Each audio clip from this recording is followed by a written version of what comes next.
Hello there, and welcome to Season 15, Episode 39 of the Bitcoin Takeover podcast.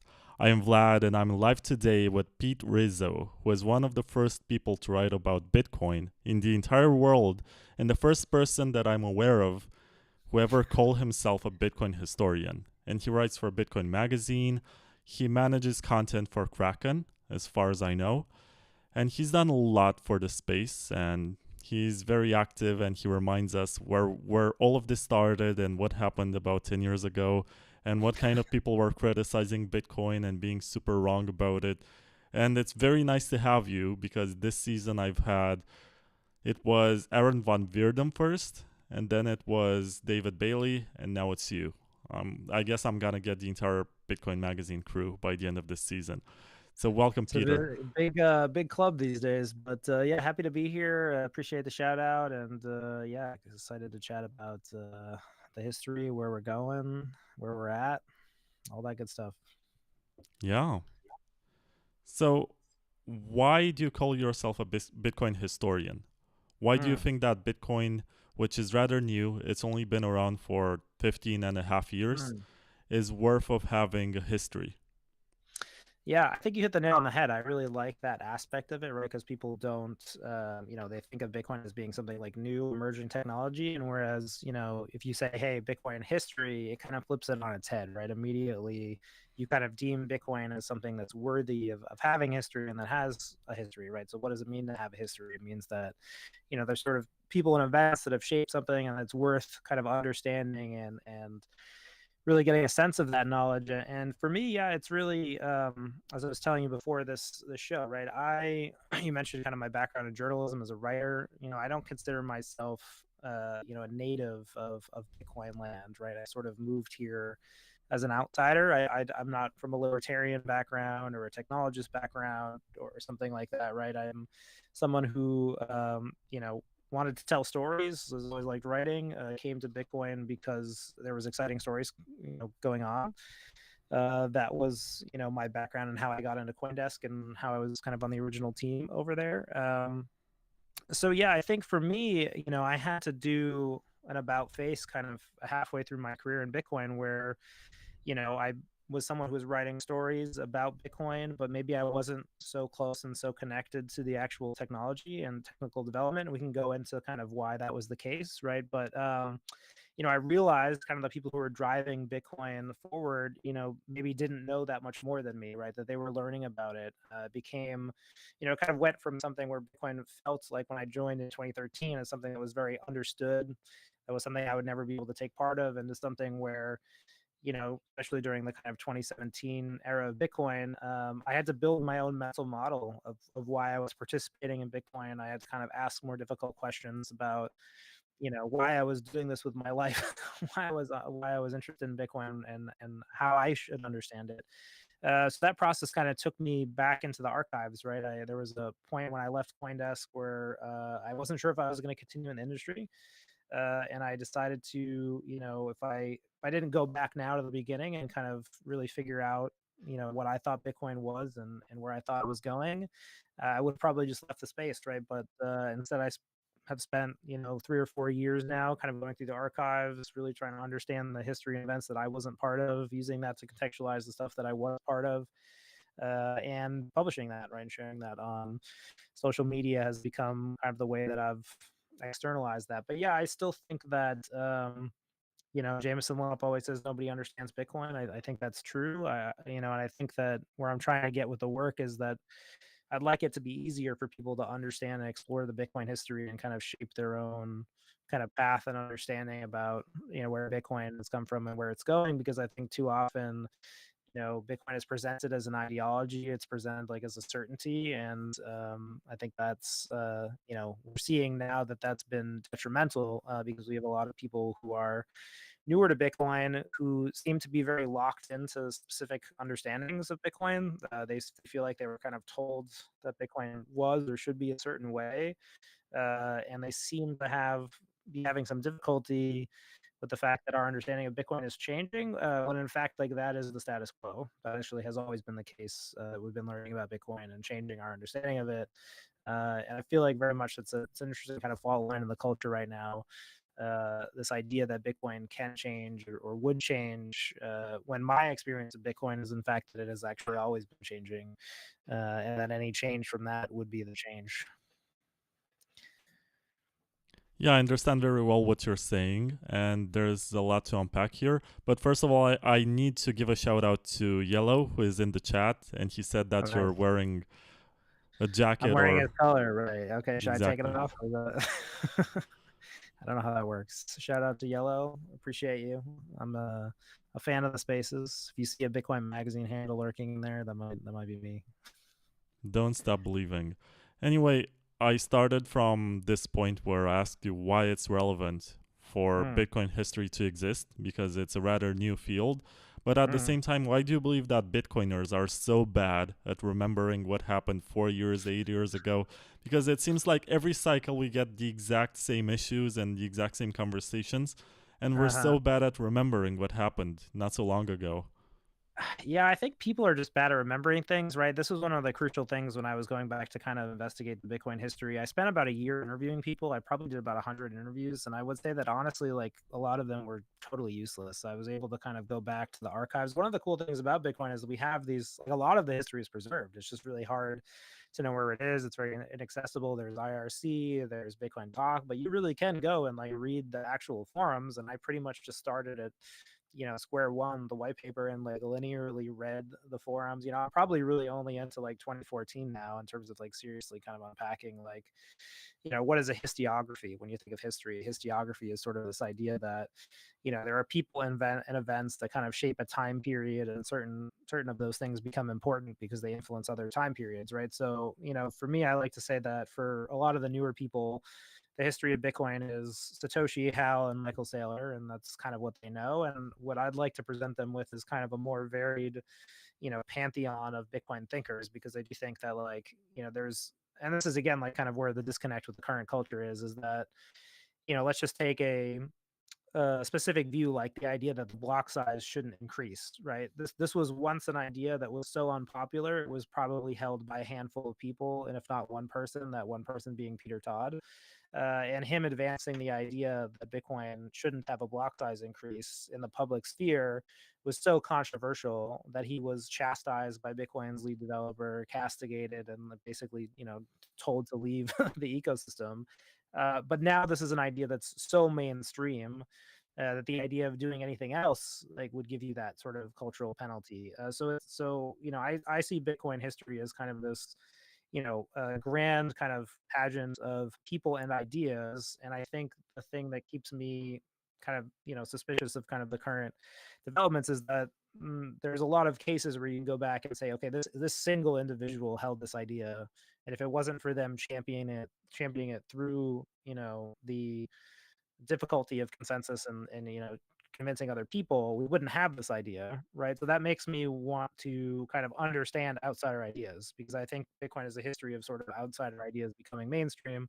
The block size limit is just, I think, the best example of that one, because right now in today's Bitcoin culture, if you were to suggest, that the block size limit isn't the greatest thing that Satoshi ever did, you might get some pushback against that, when the reality of the situation is that that was an idea that was held by one person, it was championed, and it became broadly accepted because it was correct, because people agreed with it, and that's the real kind of history of ideas in the space. And I don't think we've seen the last of that. I think that that's very likely to continue. That's one of the reasons that I've become publicly defensive, that kind of come to the public defense of the Ordinals protocol, when I think a lot of people haven't, right? I kind of gave that famous, or not famous, but like, I don't know, people gave me shit about it, like podcast with Peter McCormack about what's the bull case for this, like what would be the, if you were gonna make that wager, what would it be? I see that as very much like another sort of outsider idea, that is now becoming accepted by the Bitcoin mainstream. Has been a very painful process, right? But it's very similar to kind of a lot of these other outsider ideas. So yeah, I'll stop there. See what we got. Yeah, I totally understand you. And it's funny because you mentioned the maintainer of Bitcoin Core at the time who Mm, maybe didn't treat Peter Todd the way that he deserved to be treated. And that was mm, Gavin Andreessen. And you have all of these names Gavin Andreessen, you have Mike Hearn, you have mm. Vlad Vanderlaan, Peter Vanderlaan, Wood. I actually met him in person. Super nice guy. I have as well. Yeah, he's a hard one to find.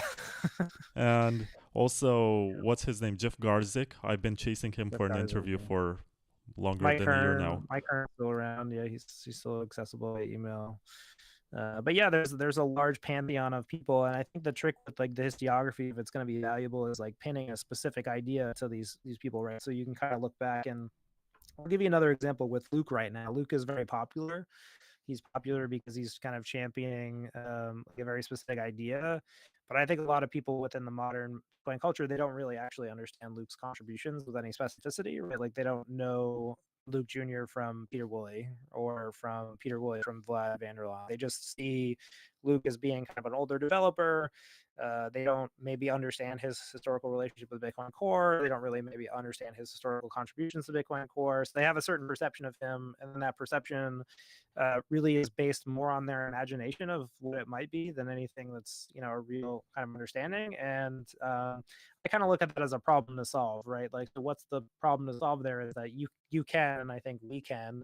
And this is part of what I'm working with. I took on a sponsorship for CASA to kind of help me build out this Bitcoin history stuff, is because I think we can go back and look at Luke's kind of early days. We can catalog his, conversations, and we can kind of actually get a very granular understanding of like what he contributed as a person. And I think that would be good. Like it would be good if we understood the Bitcoin history to that level.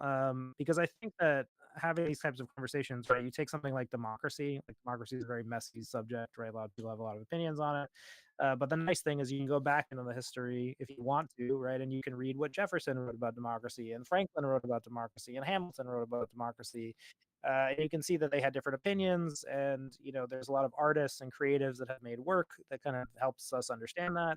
And so, back to what you were saying about history, it's like, why do cultures exist? Cultures seem to exist to align people around advancing ideas, and then cultures have a history. Why do they have a history? Because they need to navigate the future, right? They need to kind of in the present figure out how to coordinate ahead, and your understanding of the past is only as good as I think as what you can go forward, right? Like the better understanding of the past you have, the more I think you can chart that future course. And I think it's interesting, right? You can see the different kind of warring Bitcoin sociologies. They each have a different version of the past, and they each try to rewrite it, right? That's kind of one of the things that I thought was funny when the sort of like Ordinals kind of Bitcoin season 2 crowd starting to appear, right? Like, well, what was their first tactic was to actually rewrite the history, right? It was to go back and say, oh, Satoshi sold this JPEG, or he wanted to sell this JPEG. So we're good because, so there's always this act where like history, I think, is a battleground, right? Like you have present cultures that are kind of like warring in the present, but they're using sort of the past as like a excuse. Even in the U.S. political election, like this is very true, right? Like the Republicans and they might claim that they're the party of the Constitution and yada yada yada, right? So there's I think this well understood idea in like political science and social science that history is important. History is kind of something that's always being fought over and preserved, and particularly right now in Bitcoin, I think it's an interesting point because there's different groups that are trying to use history or change history or present history in different ways to different aims. And if you don't have a good understanding of what they're doing, then it's hard to really analyze it with any degree of assurances, I think. Yeah, you mentioned your sponsorship with Casa, and now I have to mention my sponsorship with Wasabi Wallet. These guys are going to be shutting down their coordinator in 2 weeks, which means you only have 2 weeks to coin join with great liquidity and very large rounds with a lot of inputs and outputs. It can take years until someone, maybe a third party coordinator, is going to build the trust to handle so many transactions. So you better coin join. The fees are low these days. There's not going to be a lot of opportunity for a few months, I guess. At least until the elections, I don't think we're going to see much friendliness in regards to this idea of privacy. So it might be a good idea for you to do your coin joins now. You only have 2 weeks to do that. And then they're going to shut down their coordinator. Go to wasabiwallet.io, download the wallet. And even after the 1st of June, you can still use Wasabi because it has Tor, it has block filters, it's pretty cool as a light wallet for your desktop. You don't need to use your full node on every computer. You just download Wasabi, you let it sync, and you're gonna get a pretty private experience even without the coin joins. And I'm pretty sure that at one point someone will come along and say, "Hey, I just started this coordinator. I'm super anonymous and I have this computer that's on a hidden island and nobody else can get access to it. So you can coin join with my computer." I guess there will be a day when we're gonna get that, but it can take a long time until they have the reputation and the liquidity to do hundreds of inputs and outputs in one transaction. So do that fast and on, or else you're going to regret it. Also, no fees for inputs lower than 0.01 BTC, and no fees for remixes. So you pay the first mix and then you get free remixes for as long as you're happy. You can get as many coin joins as you want. Of course, you pay the transaction fee to the miners, but that's another discussion. So I wanted to ask you, Pete, to maybe retweet this because it seems like for some reason it's obscure right now. Only, I guess, less than 100 people listen to this, and they should listen because there's a lot to learn. And while you're retweeting, I want to ask you, why do you think that we have this situation where we forget about the good contributions of people, and once they do something in which they step out of line, so let's say that Mike Hearn did a lot of great stuff. There was an early competition organized by Satoshi, and that's also how Peter Willey got involved. And Mike Hearn was the first to build a specific type of wallet that Satoshi requested, and he collected a bounty. And I think that's how Mike Hearn became more involved in Bitcoin. I think his biggest problem was when he did that interview with Gavin, and he said that he's trying to become more of a dictator of the Bitcoin protocol. And it was also the the Berkeley DB incident, where there was an accidental hard fork, and because of him, there's Bitcoin that has downtime. But at the same time, he was an author of BIPs. He's responsible for making the system more efficient. He believed in the system before most people in the world did, so he does deserve some acknowledgement. But at the same time, it's unpopular to say on Twitter, for example, Mike Hearn was a great Bitcoin developer. If you say this, you're gonna get ostracized, and even if you say something like Gavin Andreessen was great at maintaining Bitcoin Core, they're gonna jump at you. People like Mr. Hodl, people like, who else is out I do there? love Mr. Hodl.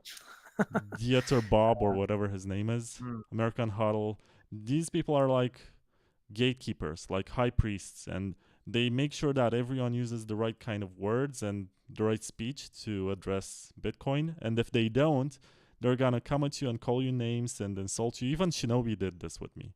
Before working for Bitcoin Magazine, Shinobi was the biggest asshole I've ever known. I did an interview with someone he didn't like, and he spent, I think, hours of his life just insulting me, calling me a moron, and telling me to remove that interview because he doesn't like the person. And I was like, you're only making me want to keep it more, you know? Well, I guess maybe I'll start with the Mike Hearn part, right? I think that yeah, certainly I think there's a they say the victors write the history, right? So there's certainly a tendency to undervalue, I think, specifically Gavin's contributions, because I think that, again, they were so early that it's kind of hard to argue that Gavin wasn't a particularly important person for Bitcoin, even if you think negatively about him. You're talking about a person who really kind of built the Bitcoin development process, like as we currently know it, and that wouldn't exist without him, right? Literally kind of started the GitHub, got the initial funding for developers together. Mike Hearn and Gavin just had a different view of Bitcoin, right? They very much, I think, and I think they had a different view on, how Bitcoin would be successful. Particularly, they saw, I guess I've spent a lot of time over the last maybe year kind of delving into the 2013 kind of schisms, and I think the way that I've come to understand it is essentially Gavin and Mike had a specific idea of how to secure Bitcoin in the future, and how the Bitcoin protocol would succeed. And essentially their vision kind of went something like this: the way for Bitcoin to succeed was to keep transactions free and to increase the user base, essentially subsidize it as a startup would, essentially like the way that Facebook scaled to having billions of users. But they thought that by doing this, they could achieve a regulatory moat for Bitcoin, right? Essentially, what they saw was, hey, there's this possibility that governments might attack and undermine Bitcoin. So the best way to get around that is to make Bitcoin so popular, so successful, so cheap to use. I think Roger kind of evokes a lot of these things, that Bitcoin will achieve an escape velocity, and the regulators will have no choice but to acknowledge it. And therefore, Bitcoin will become popular and successful and widely used because it will escape government capture. And then there was sort of the equal opposite faction to that emerged, that was essentially, Peter Todd, Greg Maxwell, Luke Jr. kind of being the preeminent voices of essentially saying, no, the best way to kind of secure Bitcoin from this, potential kind of attack vector, or the best way to kind of think about Bitcoin as a heading off hostile governments, is essentially to decentralize it as broadly as possible, right? And that means keeping node costs low enough for people to join the network and for it to be maximally distributed, to really think about how to decentralize mining, right? So that this was kind of their big, talking point, right? Is that they didn't want mining centralization, whereas Gavin was not really concerned about mining centralization. And so that's really where the fissure emerged, right? I think that, certainly, within war, within within fights, right, people act certain ways, and there's a certain demonization of the certain things that people did, right? You said Mike Hearn's comment about whether Gavin should kind of take up more of a dictatorship, being kind of a linchpin for that. But there were things on both sides, right? Like it was a fight, right? And in a fight, both sides kind of act in different ways to achieve their political outcomes. And I think this is one of the things that's most misunderstood about the fork wars, is this idea that one side was victorious. I think that's a really problematic view, and that one side particularly wasn't involved in the politicization of Bitcoin development in some way. The same side that kind of claims that they, maybe didn't engage in politicization, also kind of went to Asia and signed an agreement with the miners in order to, buy themselves time in order to kind of create a technical upgrade, right? So there's all sorts of inconsistencies in the history. I think that also when you remove yourself from the conversation, it's harder, to continue to advocate yourself. I'd say Eric Voorhees is like an interesting opposite voice, right? Eric Voorhees really hasn't removed himself from the conversation, right? Whereas Gavin and kind of Mike have left. And so it's harder for Eric to really be, he's here to defend himself, right? And I think a lot of people within the modern Bitcoin community, see Eric as a bit of an expatriate. Whereas Eric sort of claims, I was a Bitcoin maximalist. I am a Bitcoin maximalist. I want the best for Bitcoin. I simply accept that, human freedom requires that I accept all these other technologies and their utility that Bitcoin doesn't provide. And he serves as a useful counterpoint, right? People might not like what he said. I've struggled with Eric's kind of, viewpoint at different times, but I've appreciated that he's kept a very consistent viewpoint, right? I think when people kind of leave the conversation, it becomes very easy to kind of rewrite or re-represent them, and you kind of get this idea what you're saying, where it's like, oh, well, Gavin's a spook, or this person's a spook, or Mike Hearn was a spook because he worked for some sort of government agency. I mean, Peter Todd also, worked for a Canadian military contractor. I mean, there's plenty. You could sort of make one of these arguments for either side. It's just some of them have become more popularized in the culture out of political necessity and just.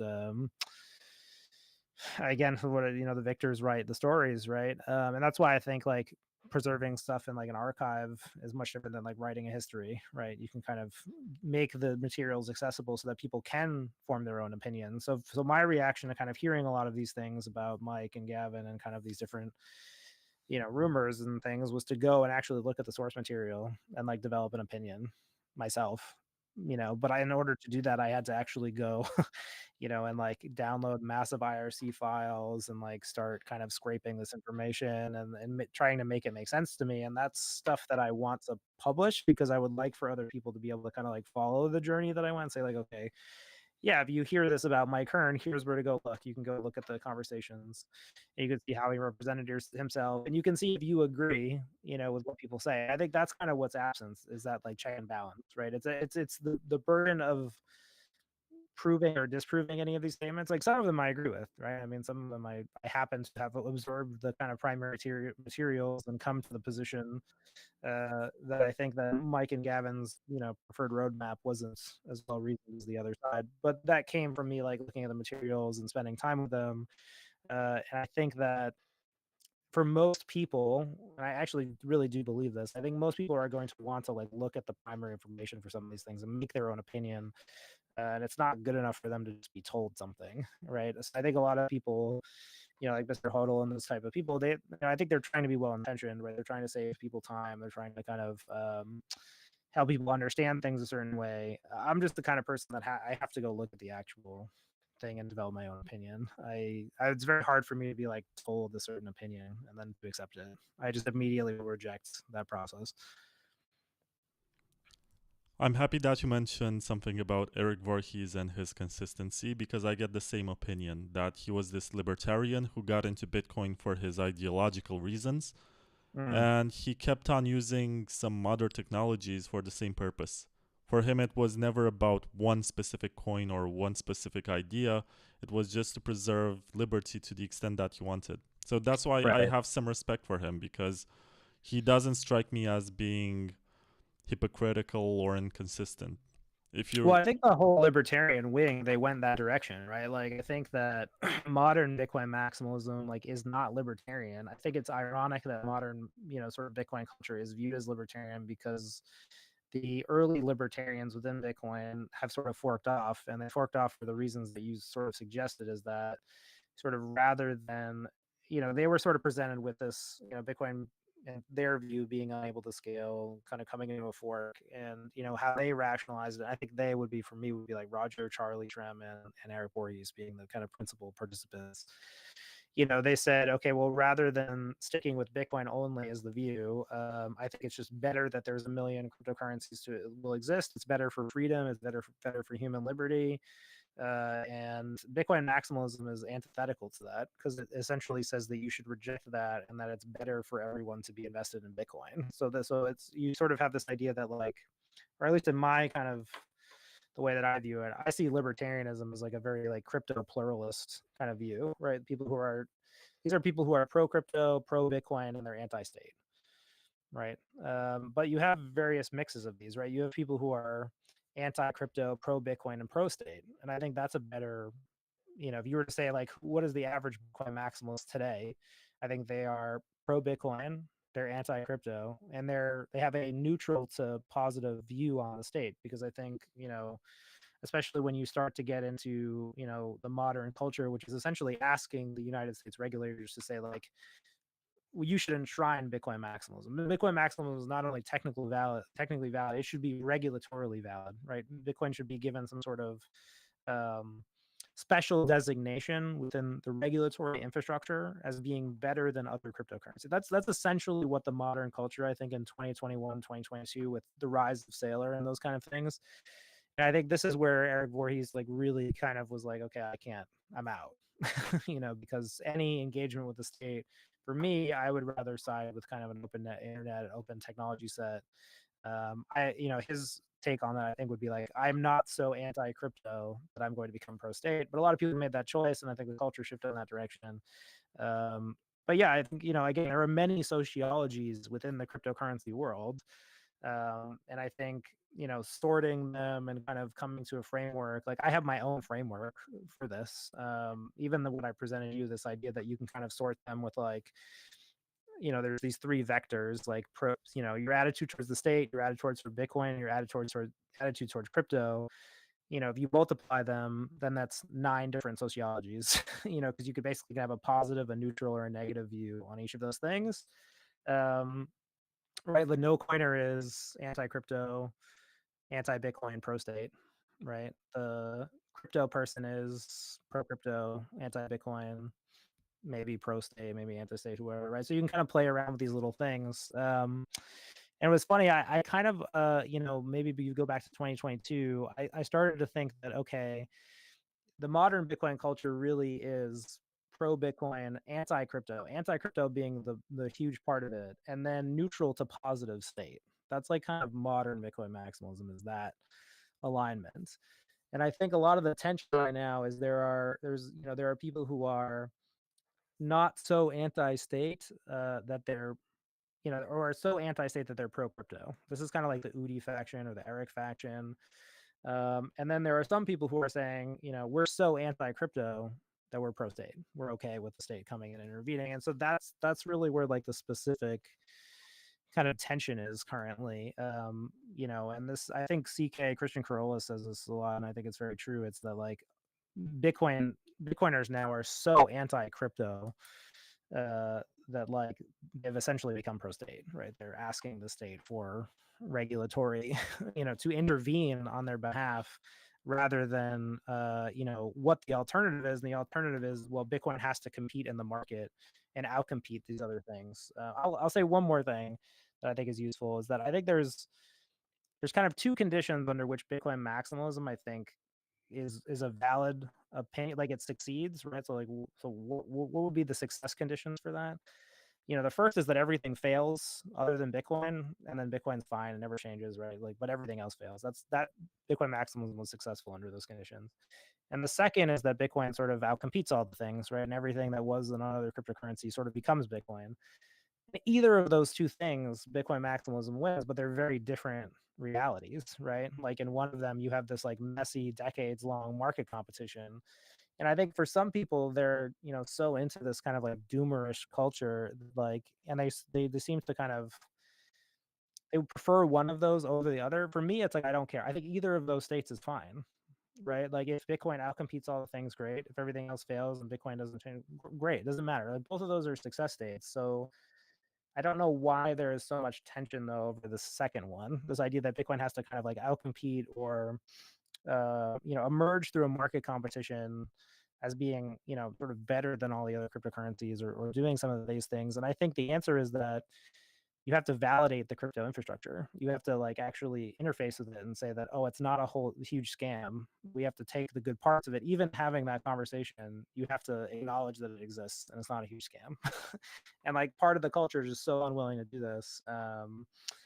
But that's where we're at, right? Like they're unwilling to have that conversation, and they're looking at these consensus conversations, and this is where like you get the shitcoins on Bitcoin stuff, right? Everything they don't like is shitcoins on Bitcoin, right? I'll stop there. I don't, I don't know how much of that was useful. No, I think it's really interesting, and I think I should ask you a couple of controversial questions that stem from this. But before that, I gotta introduce the advertisement for hodling.ch, which is a service from Switzerland, which helps you with your self-custody. So if you're part of a company that wants to add Bitcoin to its balance sheet but has no idea how to manage it, how to give keys to the executives, or you are a very rich individual and you have no idea how to keep your Bitcoin out of the house, these guys are going to help you set up your multi-sig, and they benefit from that Swiss privacy that gives you, I guess, better tools to protect the information about how much money you own. So check out hodling.ch and figure out how they can help you in these cases for whatever reason. And they're better than Casa, by the way, because Casa holds your keys. These guys don't. Holds one of them at least, right? Okay, so I want to ask you a controversial question and then another controversial question. So we spoke briefly through DMs. I'm not going to divulge the details about this, but we both bought Roger's book and we skimmed through it and we searched for spicy details and discovered that it's not really what we expected. And I want to ask you, what's your opinion on it? Did you find the time to read everything? Yeah, I read most of it. I think that I understand why Roger wrote it this way. I think it's very much kind of like a Bitcoin standard for the Bitcoin Cash perspective. It's essentially an amalgamation of public data or public information about, sort of his position and why he thinks it's valid, which I think is helpful, right? I guess it's good for people to have that if they want it. I don't agree with his conclusions about, the time period, but yeah, I think it's very much written kind of like you could tell he was inspired by the Bitcoin standard, right? He wanted to kind of make an explain it like M5 kind of version of why the Bitcoin project failed, and in his view, Bitcoin Cash is kind of the Bitcoin project. But yeah, I mean, it's hard to say that it really moves the conversation forward in any real capacity, right? because if Bitcoin Cash was better than Bitcoin, right, then the market would at least say that, or you would write a book in a different way, right? If Bitcoin Cash was really so much more useful than Bitcoin, it wouldn't feel like it's written the way it is, which is kind of critiquing the current Bitcoin project, right? You would just say like, this is why Bitcoin Cash is great and why it's destined to be the future, right? You would sort of omit. It's like the modern Ethereum books like don't talk about why Bitcoin failed, right? They just talk about why Ethereum's great, or the modern Solana books, right? Like they don't take that perspective. But yeah, I mean, for me as like kind of an anthropologist, I was hoping for some juicy stories. I wanted to hear his like thoughts on certain backroom dealings. I didn't get any of that. So yeah, I don't know. I feel like it's a bit disappointing. I think that it doesn't really add much to the current conversation because the market has essentially kind of spoken on Bitcoin Cash to a large extent. So it feels more like it's dredging up the past, but like without really kind of adding much of anything, unfortunately. I don't know. What were your thoughts?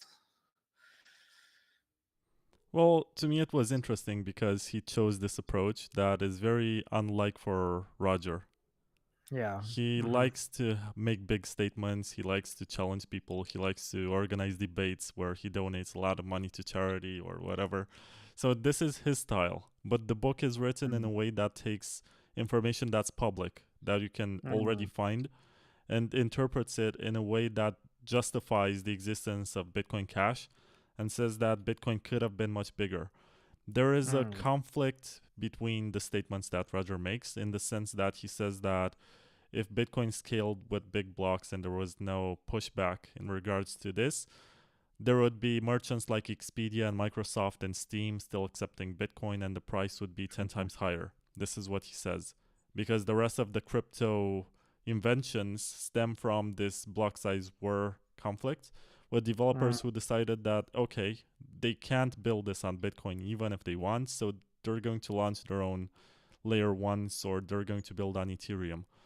And I do sympathize a bit with this, but if you add up the market caps of all the other coins, you're still not going to get a 10x.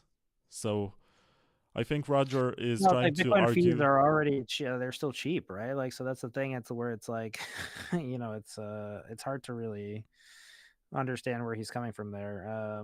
Because yes, fees were expensive during the block size wars, but they've certainly come down considerably. I mean, even with runes and ordinals, it's still pretty cheap to send a Bitcoin transaction. I understand that he wanted it to be free and he saw that as part of the value proposition. This was kind of the same thing with Gavin.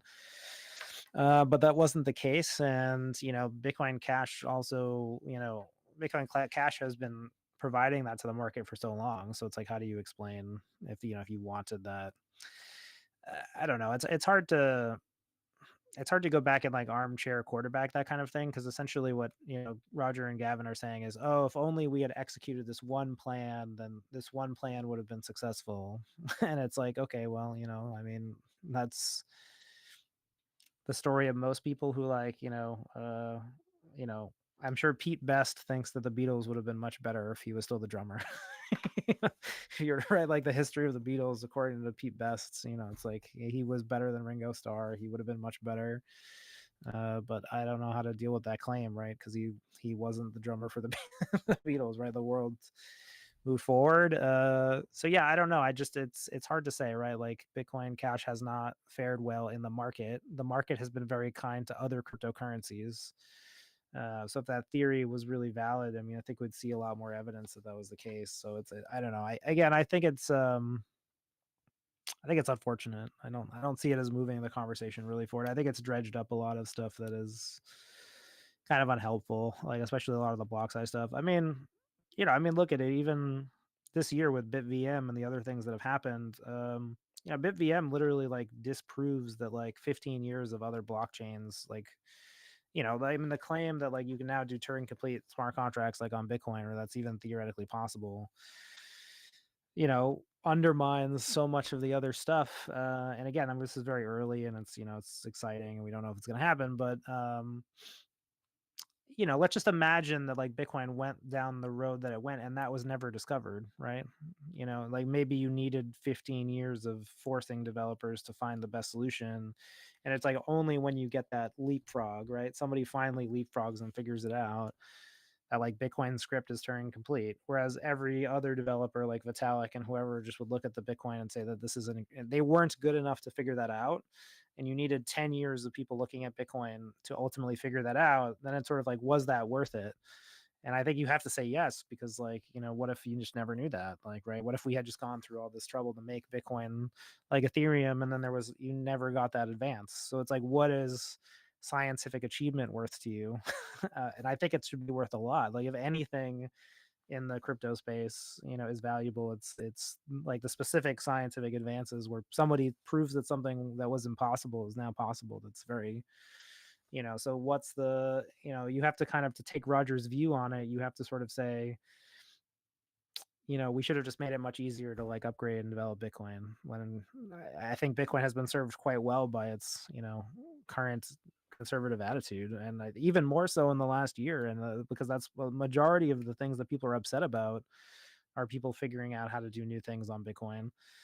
You know, the two like kind of big cultural, if you look at like really what are the big cultural boogeymen right now, it's sort of Ordinals, BitVM, and you know, Taproot assets. Those are kind of the big three like narrative infractions. They all kind of stand kind of in contrast to the current culture. Stablecoins on Lightning, you know, this idea that we can use Turing to complete smart contracts on Bitcoin and NFTs on Bitcoin. Those are all ideas that within the 2021, 2022 like Maxi ideology were seen as separate from Bitcoin.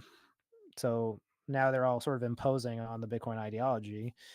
And that's, you know, what are you supposed to do about that? I mean, that's just a natural occurrence, right?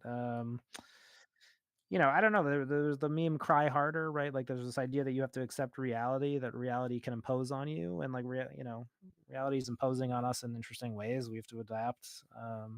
I don't know. I don't really understand what people are so upset about these days. Really, it's hard. It's hard for me. Well, at the same time, it's hard not to notice some inconsistencies in this ideology because it's not about the action itself, it's about who does it. If it's Mm, Bitfinex or Tether that do something, I mean, it's fine for them to have a layer 2 on Ethereum.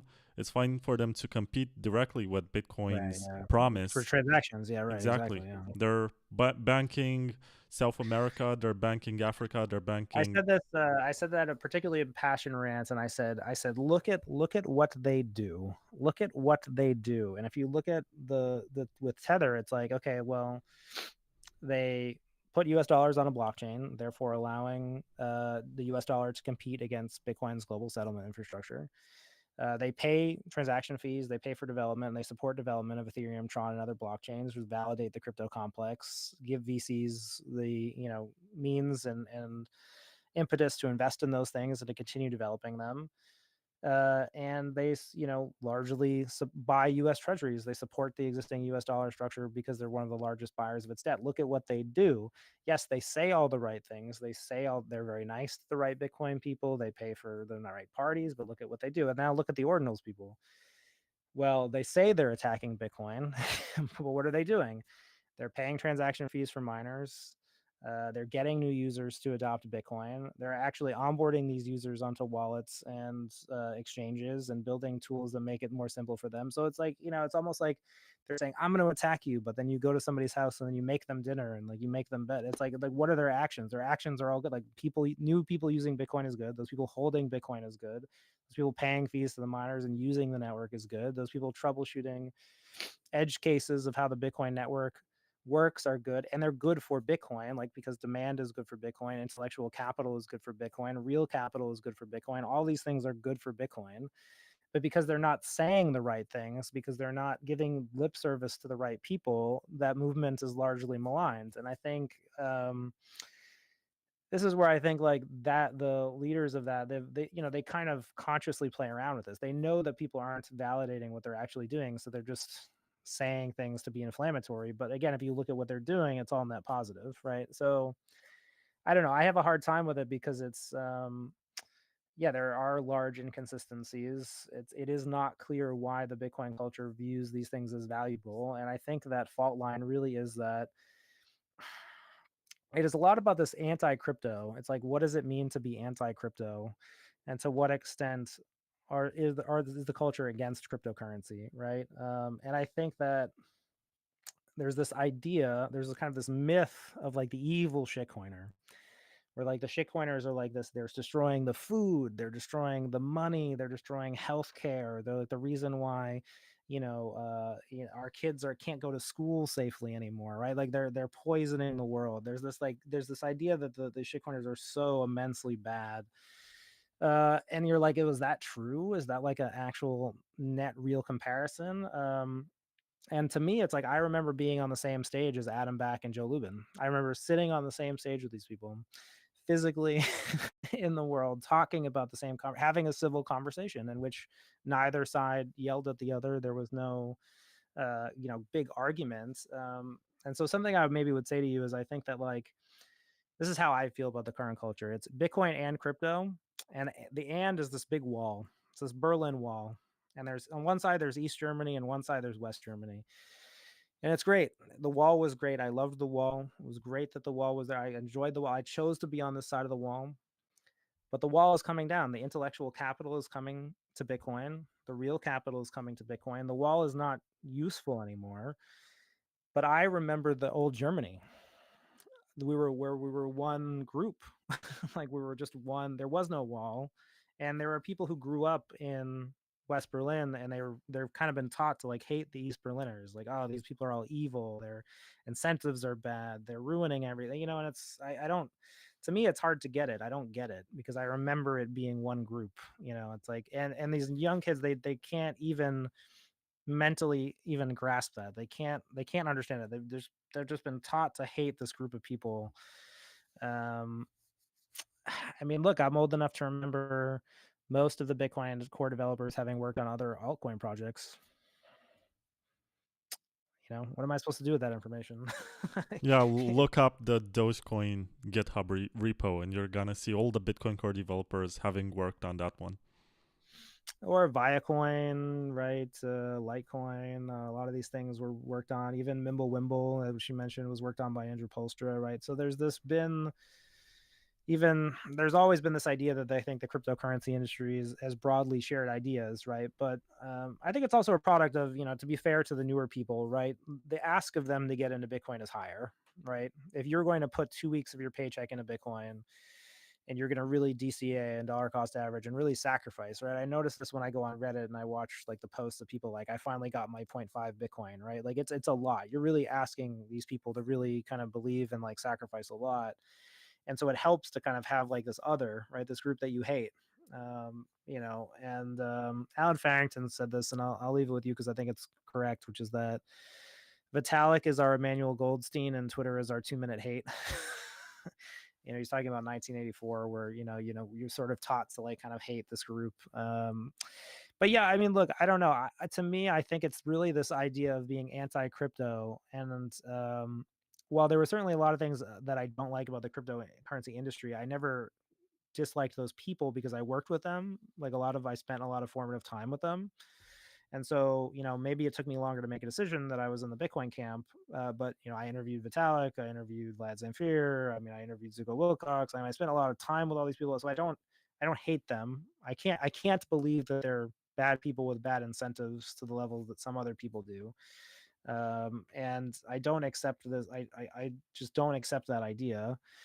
And I think what's happened recently is sort of the anti-crypto faction is so loud and they're so demanding that even when Casey Rodarmor sort of invented this contraption to get crypto people to use Bitcoin, really he psyoped them into using Bitcoin, that was unpopular because you had to admit that those people were real people who could use Bitcoin, right? I don't know what to do for the new people because they seem to want some reward for having done the right thing. This is, I think, the problem with the kind of pulpit preaching culture that kind of developed around Bitcoin. They want some reward for not shitcoining. Like in this, and when I say they, I mean like the 2021 to 22 kind of class of Bitcoiners. They want some reward for having done the right thing. And the thing is that there isn't one. I can't give you one because there's nothing that exists. If you are not happy with the fact that you didn't scam anyone and you didn't use any other cryptocurrency projects and you didn't invest in those things and you discouraged those people, if you're not individually happy with those things, there isn't anything else for you. Because if Bitcoin is going to be very successful, then all the cryptocurrency projects they'll migrate to Bitcoin, they'll use Bitcoin, they'll buy Bitcoin. Chris Dixon will make money, Vitalik will make money. Vitalik owns Bitcoin, the Ethereum Foundation owns Bitcoin. These people own Bitcoin. They won't be taken out into the streets, they won't be shot and killed. They will prosper just as you will prosper. And I think it's that idea that is like so threatening and so unpopular that people will like contort reality around it. And it's like, there isn't anything for you if you don't find value in your actions being according to your own guidelines, ethical and moral, then there isn't a greater reward for you. And so what is there to say? You know, I sympathize with you greatly. I agree that you have done right and good things, but that's not how the world is not, the markets are not a machine that's going to like make you more wealthy because you've done that. They don't exist. That's not how it works, right? So you either have to find value in those things, or you don't, right? And then you act differently. So there's like kind of choose your path, right? I choose to believe that most of the people in the cryptocurrency worlds can be convinced that Bitcoin is the best money and the best system for them to do most things. I choose to believe that. If you don't choose to believe that, great. I'm not imposing on you. You know, don't go to those forums. Don't engage with those people. Like ignore them.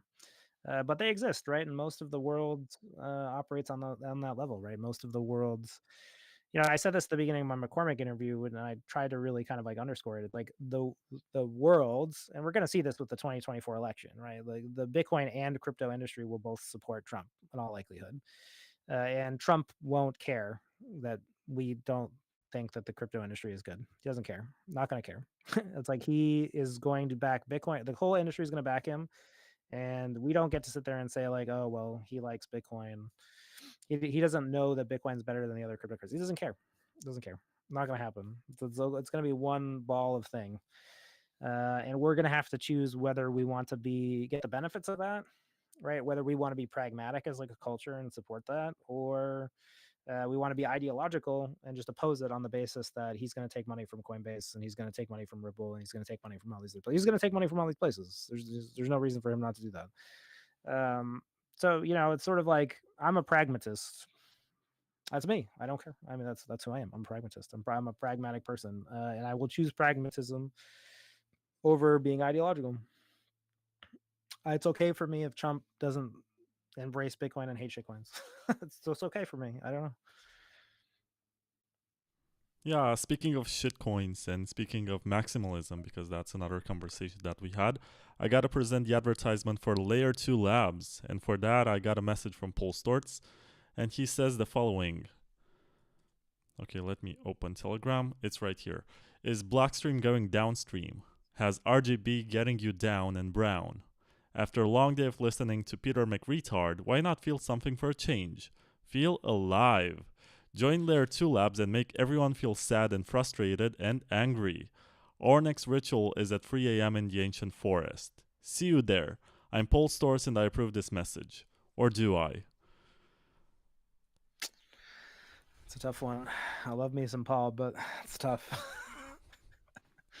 I mean, I do like what they're building. I did take a look at their GitHub repo. They're getting ready for something. I'm not exactly what. Maybe that he negotiated with miners. Maybe that he thinks that he can get drive chains through with some sort of Covenant soft fork.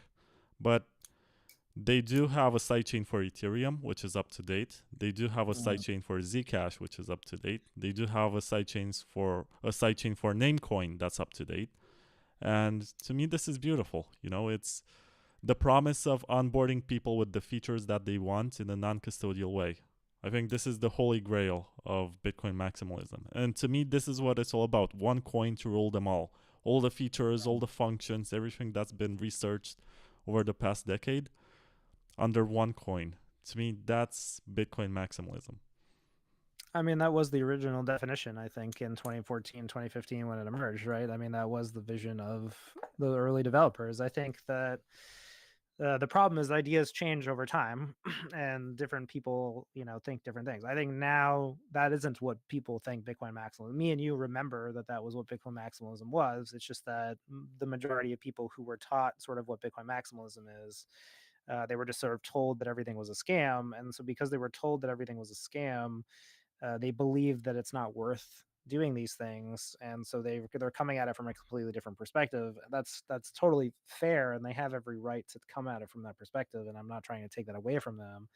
I'm just sort of saying they're going to face a pretty cruel lesson, I think, in what consensus actually is. And consensus, and this is, I think, most of what I'm seeing now around sort of the like fix the filter crowd and those type of people. Again, I have a lot of discussions with Bitcoin Mechanic and others, those people who I respect, but it's, the fact is that it's the economic majority that determines forks. It's the economic majority. And to the extent that the UASF might have plausibly shifted the tides in the SegWit, debacle, it was that it convinced the economic majority not to hard fork to two megabytes. That's it. That's pretty much the extent to which you can say the UASF was impactful. I think the idea that the economic majority in this case will turn against a tide of new users coming from the crypto space to build things on Bitcoin, specifically when, if you look at the two largest components of the economic majority are miners and exchanges, that's really hard for me. But again, I think that this is where it does get difficult, right? Like with the consensus forming, consensus building, because I think a lot of the newer people also haven't been part of this, right? They don't really understand what building consensus looks like and how to be involved in that. You specifically see this like on Twitter recently, this idea that like participants aren't acting in good faith or they're blah blah blah. These sort of like fringe programmers, right? Fringe developers. They're just told, they were taught that like Bitcoin, small blocks were great, and they would have been small blockers because if they were born there, they would have been the same small blockers. The same way you would have fought the Nazis if you were born in Germany. There would have never been a Nazi. You could have never been a Nazi because you're so good, you're so great. Why would you have been a Nazi? You know what's right from wrong. Of course you wouldn't have been a Nazi. So like, now they're sort of dealing with the fact that they have to kind of make a more complex like moral understanding and judgment, and they sort of don't understand what to do. And again, I have a lot of sympathy for them, but like, look, Bitcoin is going to continue to upgrade. It's very clear that the culture wants that. And it's very clear that there's like kind of a messy alliance going on right now between, the anti-maximalists who are really like sort of, I don't know. This is how I would break it down. I think the anti-maximalists sort of see this as Bitcoin having failed. And the idea is that they want Bitcoin to modernize with the other blockchains. They want to bring Bitcoin up to the same level as Ethereum and Solana. This is kind of like the Udi and Eric wing, right? I would say like they're anti-maximal. They're against maximalism. They think maximalism failed. They want to kind of restore Bitcoin up to this level of these other chains, right? That's kind of their vision that they're selling. And I always kind of thought that there would be like, another group that emerged. And I think this group is emerging. You have like kind of a reactionary group to that. And the reactionary group is sort of these developers who sort of say like, these are like kind of the script group, the great script restoration group. You see all the kind of the people who are talking about all these like BIPs, and they're sort of saying, look at what all these anti-maximalists are getting all these crypto people to come here. And there's all these things we want to do natively in Bitcoin. We don't really support this idea that we validate the other cryptocurrencies, but we want to increase Bitcoin's development capacity. We want to increase its capabilities. So there's a political sort of alliance there, and they're bringing money for development. And they're bringing attention to development. So like there's a tacit alignment sort of between like the kind of developer maximalists and the sort of anti-maximalists, because now there's funding and attention to technical development, and both sides can work with that, even though they have fundamentally somewhat different views. And then the kind of monetary maximalists are the ones on the outside, right? They used to be kind of the ones driving the culture, and now they're sort of the odd one out. And why are they the odd one out? Is because other than the ETF, they don't really have anything in the can, right? The other cryptocurrencies aren't failing. The government's not really coming out against these other cryptocurrencies. Kind of a lot of these, like, inflation isn't running out of control. Governments aren't failing. These are a lot of like their kind of dominant narratives over the last cycle. And I don't see those. I don't particularly think any of those are valid. So I think the other two sociologies kind of like have this tacit alliance, and I think that's just going to emerge. That the new monoculture will be born out of those two those two cultures. But I think they're different, and I think maybe a bit specific, but I guess what I'm trying to say is that like Bitcoin and sociologies are complex. I think there's a rough alignment between general groups, and I think the momentum away from sort of the monetary maximalists and the asset maximalists is just going to continue. And I thought that was kind of obvious as soon as Ordinals kind of came out. It was just sort of obvious that there was something that they couldn't explain and didn't want to acknowledge. And then as soon as that kept compounding, like our worldview of Bitcoin has to accommodate reality, right? So if you're saying Bitcoin doesn't have NFTs on it, well, the reality is Bitcoin has always had NFTs on it. It's had NFTs on it since 2014 when NFTs were created on Bitcoin. And never at any point in the interim years was there a point at which Bitcoin didn't have them. So like now you're in a point where you're, as a group and an ideology, you're sort of like, you're saying you want a reality that has in fact never occurred and like saying that that should be the case, and that's just a really untenable position. Like what are you supposed to do with that? Not only are you not describing current reality, you're misrepresenting past reality, and then you're using that to sort of dictate a future reality, and that's just a terrible position. Why would you want to be in that position? It's also funny that the forces that are aligning with these ideas and these movements are not always consistent. If you know anything about Luke Dashjr, you know that he put some verses from the Bible in the Bitcoin blockchain. And that was the old Luke. The old Luke was using his hash rate from his Elegius, or whatever the name of his mining pool was, to 51% attack other blockchains. So there's a lot about this guy that we don't currently know. It's just that he came out with this improved reputation from VC funding of Ocean mining pool. He also lost like 200 Bitcoin not so long ago. Well, I mean, look, Luke is, I would say, like, for me, Luke is a top 10 Bitcoiner of all time. I think Luke is someone who has probably intersected with every major event in Bitcoin history in some way. Going back to like the early forks, earliest forks like P2SH, and the hard fork and SegWit. And I do think that Luke is very valuable because he has a very iconoclastic perspective, right? It's very, in much the way that Paul has a very individualist perspective and Peter Todd has a very individual perspective. They're useful because they have this very cohesive worldview, and that, again, it's just, what can you say about it other than it's like wholly original? There are very few people in the entire world who have wholly original views of what Bitcoin is.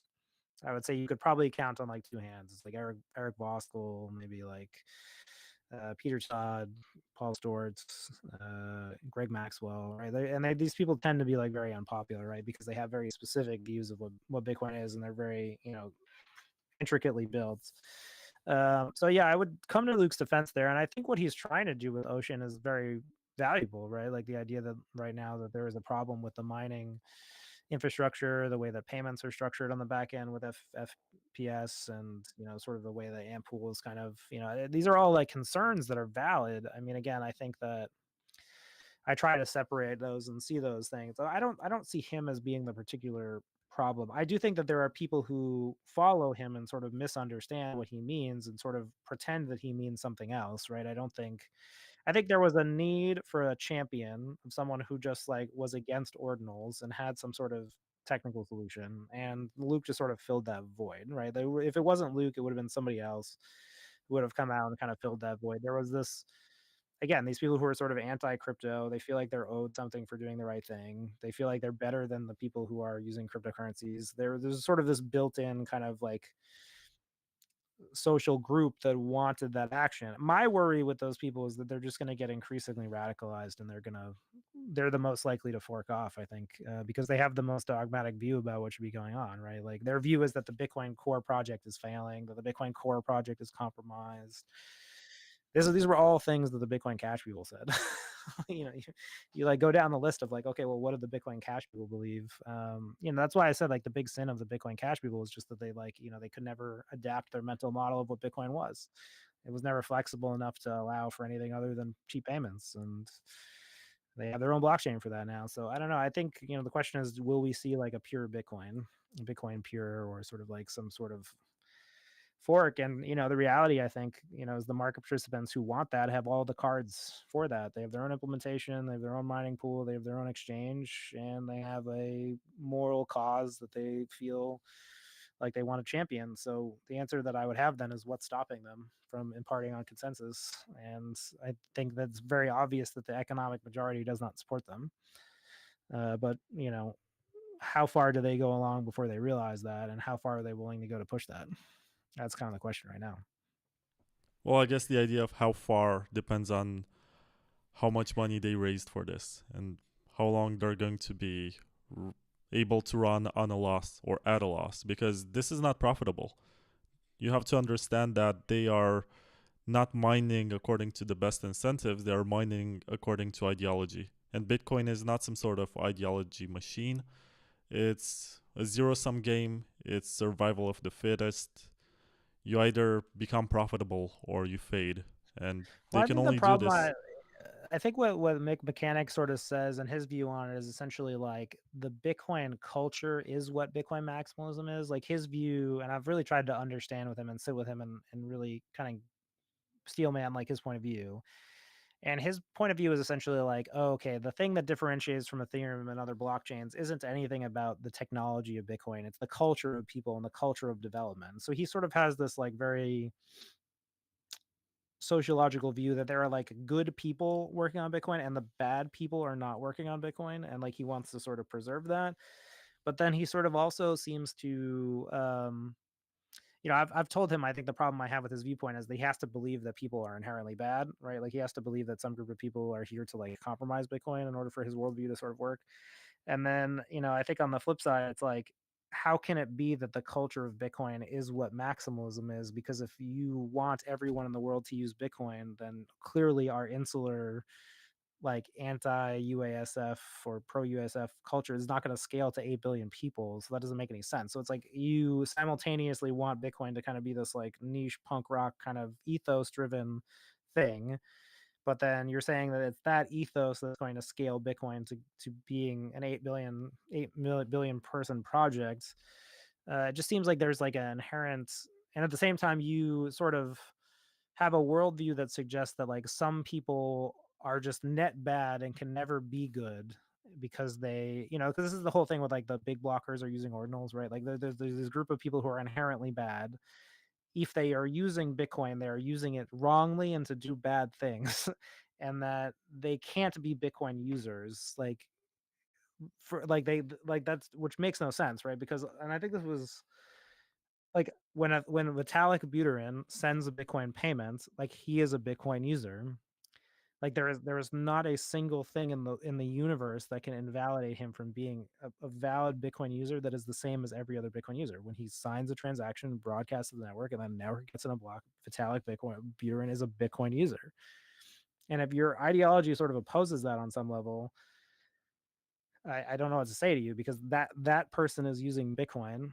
He's using Bitcoin as any other user would, and whatever you think of his actions, like that, you can't stop him from using Bitcoin in that way. So like, what's the point of being opposed to that, right? I don't understand it. So I don't know. I've really tried. I feel like I've tried to understand the worldview. I think the worldview is sort of like there are people who are bad. These bad people can't be allowed to use Bitcoin. These bad people can't be allowed to develop it on Bitcoin because they will have bad things will happen.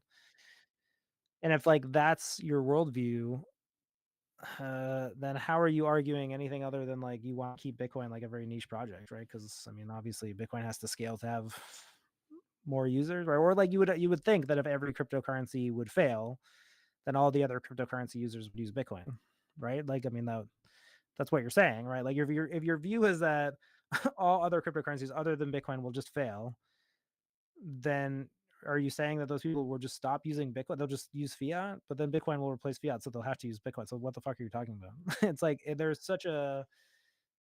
It's just like I wonder whether they've just run their own assumptions to like the end. It's like what are they talking about? Because it's like this is what I said on McCormick. Like I was like, what do you want from the shitcoin? What do you want from the crypto industry? What do you want from them? How do you want them to surrender? Say that you are winning. What do you want them to do? Like, what is your ask? Your ask can't be that they just live their lives in poverty forever. It's just like an irrational assumption. I think that you can convert them and they can become good Bitcoin users. I mean, look at most of the people who are in Bitcoin today. Were part of the cryptocurrency industry. I was part of the cryptocurrency industry. Corey Klippenston was part of the cryptocurrency industry. He built a great Bitcoin business. Was there a reason that should he not be using Bitcoin? Should we be taking him out of the Bitcoin industry? Giacomo was developing Ripple. Jimmy Song developed a bunch of stuff. I mean, like what? And then this token response that you sort of get is like, well, they haven't apologized or they haven't said something. They haven't asked for forgiveness or something. And it's like, what do you, what do you want? Like, you want these people to write you an apology? Once again, to whom are you going to apologize? Like, who's that authority that gives them a free pass and says, okay, you're good now because you did apologize? Well, this is the problem with like the predator culture and like the culture on social media. And it's like, I call out predator specifically because I particularly like, I think that this is a case because when you as a culture, I said this to Jimmy Song once. It's like there's two options. You either want people to do more good or less bad. A culture that prioritizes people who do less bad, well, in a less bad system, the way to get ahead is you don't do anything because if you don't do anything, you can't do anything bad. So what is a more good system? Well, a more good system is clearly a system where you're trying to do the right thing, but you're doing a lot of things to try to do the right thing, and some of those things just don't work out. So, but you would hope that you do more good. There's more good things that happen. So the modern Bitcoin culture at some point, and I think probably around the like crucifixion of Nick Carter, sort of became like a less bad culture. It's like the people whose voices were the loudest were the people who had done less bad, not the people who had done more good. Eric Voorhees has done more good than most Bitcoin maximalists will ever do, but he's not a Bitcoin maximalist because he hasn't done less bad. He's done more bad, they think, than he's done good. But no, the reality is he's done more good. And so the people who have done less bad, well, the thing is that they don't do anything because there's no incentive for you to do anything. If your incentive is to do less bad, your real incentive is to do nothing. That's the best way to maximize a less bad system. Right now, it's like I'm talking to you and I'm talking very candidly. And the more I talk, the more I increase my chances of doing something bad. So there's no incentive for me to be talking like this in a less bad system, because I can get canceled for saying the wrong thing. Like maybe somebody will screenshot this and they'll say, maybe at some point I said Roger Ver is good or something, right? And like that bad thing is enough to outdo all of the good things that I've done. That's a less bad system. And I think the less bad culture is bad. It's bad. It's a more bad. It's a bad culture. We don't want that. You should want people to do more good. Because doing more good is good, and you will do more good if more people do good. It's fairly obvious when you kind of map this out. But I digress. That's kind of why we have a cancel culture, I think, is because we want it on some level and we've incentivized it, and so here we are. Yeah, but this also goes back to your idea that people need some sort of reward for not shitcoining.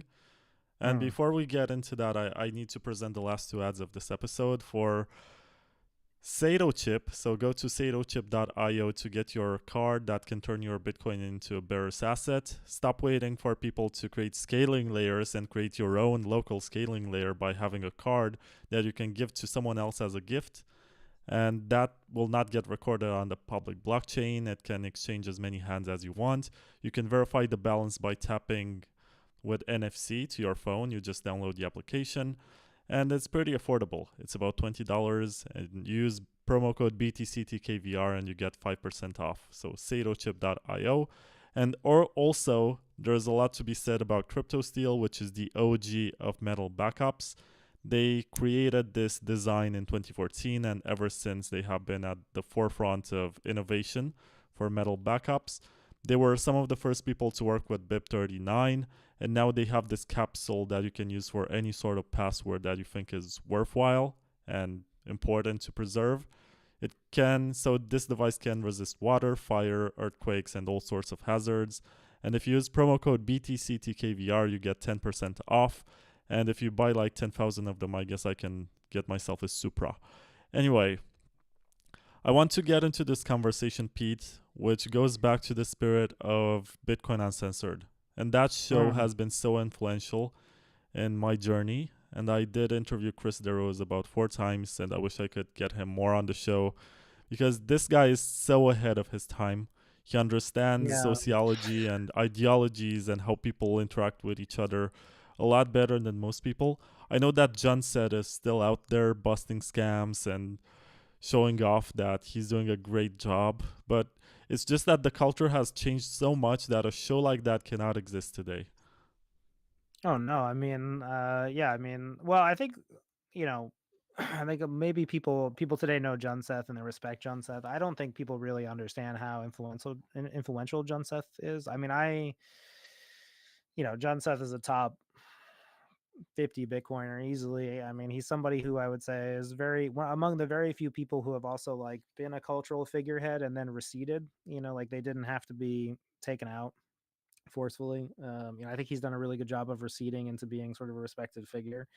But that, John Seth really is a titan, right? Somebody who's provided a lot to the industry, but DeRose as well, right? I think DeRose was equally. I think he's sort of been forgotten because he's not here to, represent himself. But I mean, if I was gonna say who my favorite co-host was of Bitcoin Uncensored, it would be Chris DeRose. Because he was my favorite listening at the time. But yeah, I mean, what did they bring? They brought like a critical thinking, and they brought, sort of a, critical lens to the industry, right? Like their lasting contribution, I think, is this idea that, there was this idea at the time, people who weren't aware around, there was Bitcoin Uncensored, there was this podcast that ran from 2015 to 2017. And at the time during the fork wars, there was kind of this pervasive claim that the companies represented the users, right? And so Bitcoin, blockchain, and BitPay and Coinbase and all these kind of early VC funded startups, they were essentially saying, we represent our users and we say this is good. We want to impart on consensus, and we are doing so on behalf of the users. And I think if Shunseth and DeRose really have a lasting contribution to Bitcoin, it's that they really busted this idea that, the Bitcoin user was someone who used these companies, and they did so in a really clever way, right? So they would interview street prostitutes, they would interview like, drug dealers online or Bitcoin ATM owners, and they really kind of got at this idea that Bitcoin, uncensored, Bitcoin was this permissionless platform, and that the average Bitcoin user was someone who, in fact, like none of the companies like who were claiming that their users represented consensus actually represented. And yeah, I think they did that in a really hilarious way over a lot of content that, like, it's hard to digest. But yeah, it was a really meaningful contribution. I was editor at CoinDesk, and we put them on our 10 most influential people of 2016. I think I was in more meetings about why I should have taken them a lot off that list than pretty much anything I've ever had while I was at CoinDesk. They were very unpopular. And we were bad because we acknowledged them. We put them on that list. That was a very bad thing for us to do, and we shouldn't have done that. We regret that. We regret that. But yeah, I mean, I don't know what else to say other than, yeah, I think they've had a lasting value in the culture. And yeah, I mean, some of that is lost, right? But I like to think that that can be regained, right? That Bitcoin has this culture of absurdity, right? Like they were really like the absurdism. And I think you can tap into that. I think American HODL is a little bit of like a descendant of that order of absurdist Bitcoin, that we can, you know, uh, chart a course forward by being critical and being smart and like thinking about things. I don't know. I loved that time period in Bitcoin. I love that podcast. I mean, DeRose was also very early in like this, because his last thing, I don't know if you remember, on his way out was this idea that Bitcoiners were communists. That was like his final epiphany, like before he left. And yeah, it's kind of ironic, probably, how correct that was, especially when critiquing the modern ideology that's become very in vogue. Yeah, I think John said is responsible for the best description of this industry there ever was. The one What with did he? blockchains are were, and libertarians are layer 0, and Bitcoin is layer 1. And then you have Mm, the users for layer 2s. And then you have layer 5s, which are Ethereum. And no, toxicity. This is what it was about. Toxicity is layer 1 or layer 0. I don't recall exactly mm, which one.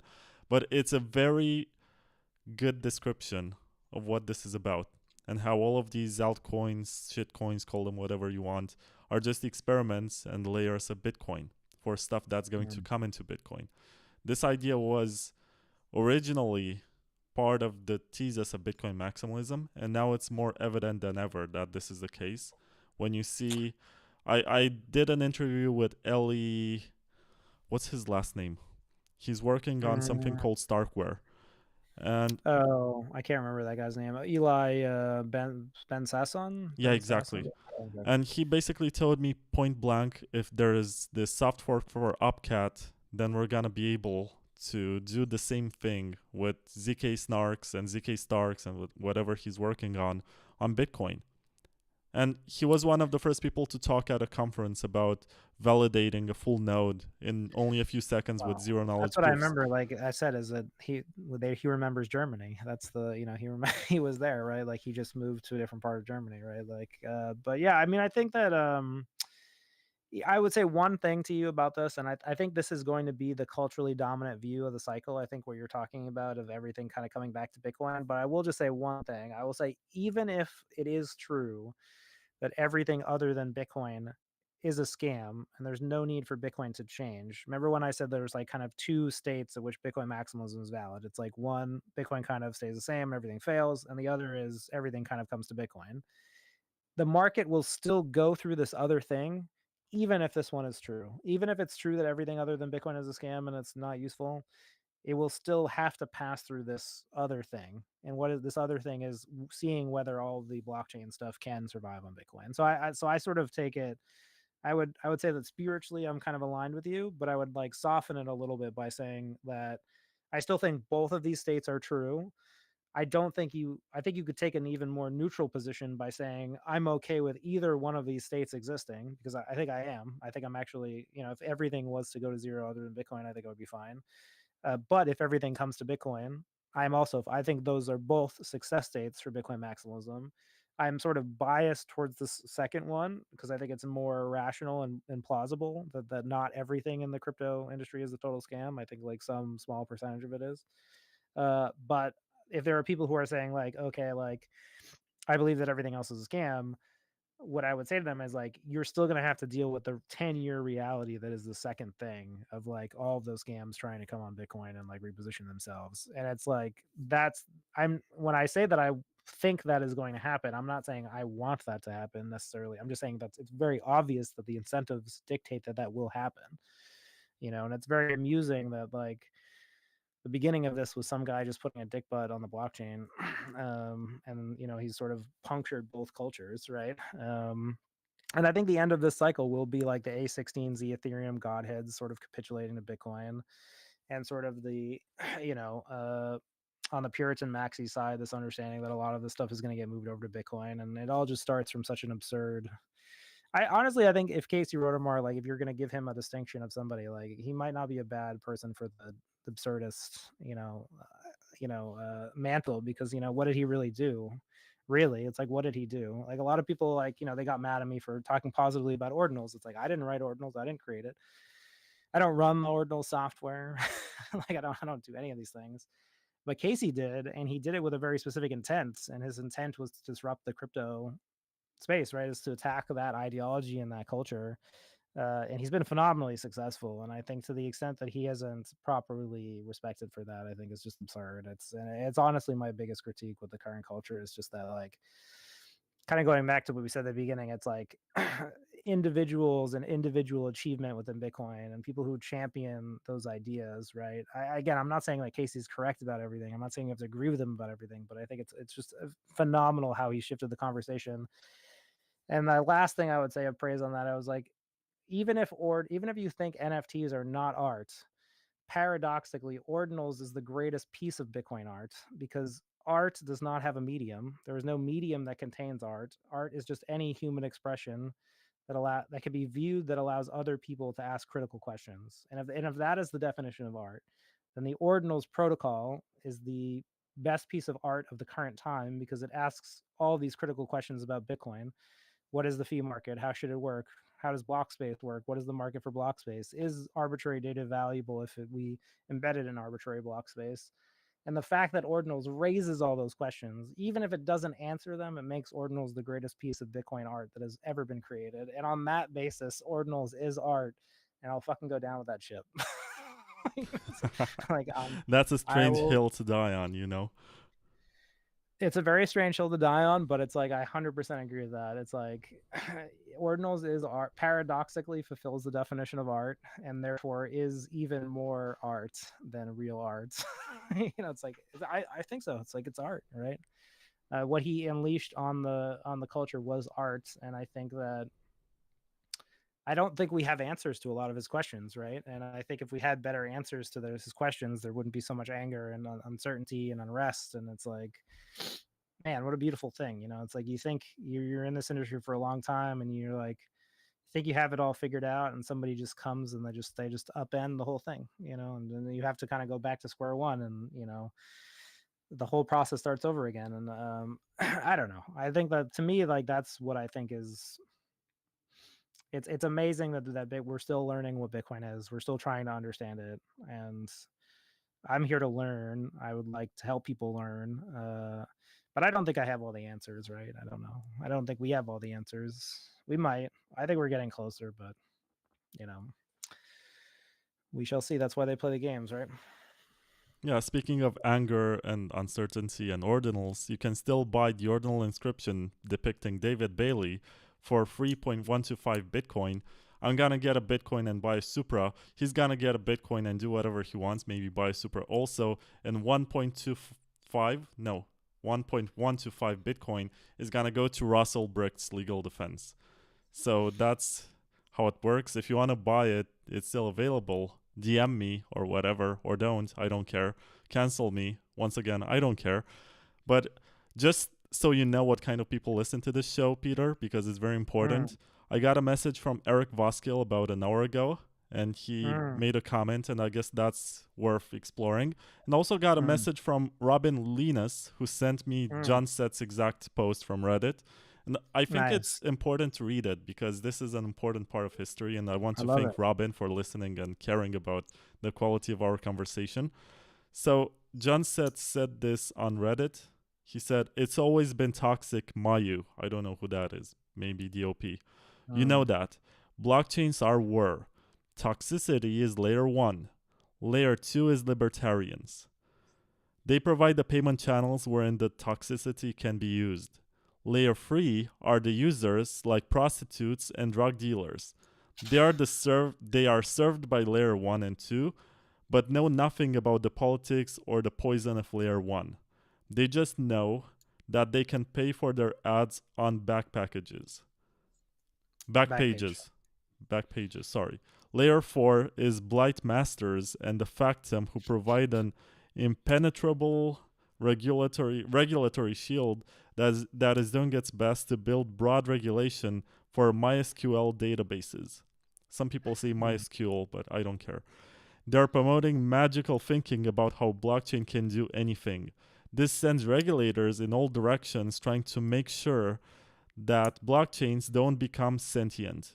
Layer 5 is Ethereum and Dogecoin, which lets noobs practice blockchaining without pooping on Bitcoin.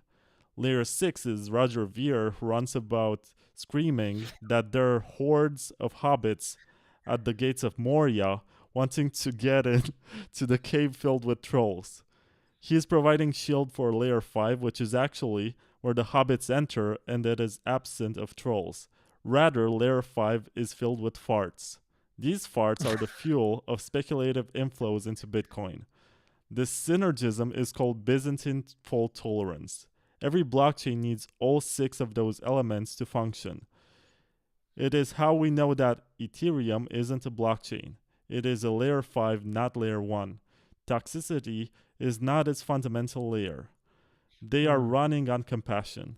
They will need to be replaced as the layer 5 infrastructure as soon as they begin using POS, proof of stake. Perhaps ETC will become layer 5, ETC being Ethereum Classic. In any case, layer 5 is a drop-in. So this, I think, is the most eloquent and relevant piece of commentary about the state of the crypto industry. There is so much to it, and it's so prophetic in some ways. And we spoke highly about John Said, and I think it's worth also praising Chris DeRose, because if you read Vitalik's post on Bitcoin maximalism from 2014, I think it's 2014, where he explains the ideology of Bitcoin maximalism, and I think people took that article and they took that derogatory term and embraced it, as they did with a lot of stuff from It was cultural maximalism to appropriation. 80 IQ, I guess. And that response was to Counterparty. And Chris DeRose at the time was the marketing person for the Counterparty project. I think he is one of the largest collectors of rare pepes and someone who really saw in Counterparty something that can beat Ethereum. And the argument at the time was, okay, you can create Ethereum, you can bring Turing completeness, you can bring smart contracts, but then again, so can Counterparty. And Counterparty already has all the users on the Bitcoin network. Actually, not all of them, but can have them, and has more liquidity. And what's the point of trying to do all of this with Ethereum when we just take your free open source code and put it on Counterparty and we're gonna beat you indefinitely? So this is where this debate stemmed from.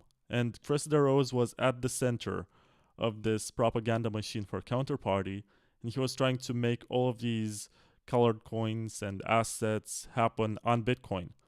It was not the case. The history turned out to be different.